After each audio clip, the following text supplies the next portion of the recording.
Wacha tumlete mama kutu sauti ya Vihiga. Bwana Yesu nasifiwe. Semeni haleluya.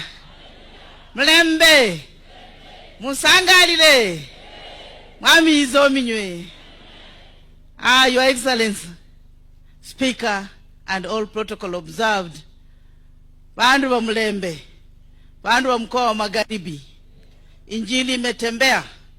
Na ile injili inatembea ni injili ya unity. Tunataka tukue kitu kimo.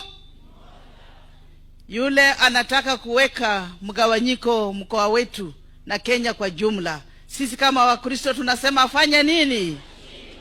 Pepo mchafu fanya nini? Mmesikia injili ya kikombe mbili. Vikombe mbili sisi Waluya, si namna hivyo? Na ni kaburu, si namna hivyo? Ile kubwa kubwa. Mtapimia William Samoei Ruto kwa ile kaburu kubwa. Semeni William Ruto 2 term. Kuna mwenye anapinga? Mwenye anapinga si ni shetani? Raisi.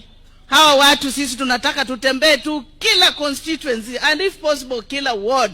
Tukifanya empowerment, wamama wakuwe empowered, vijana wakuwe empowered, people living with disability wakuwe empowered, na hiyo ndio maisha tunataka Kenya.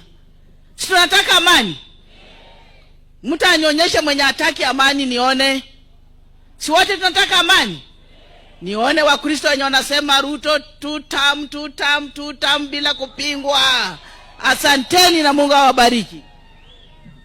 Haya, wabunge wa Kakamega tukianza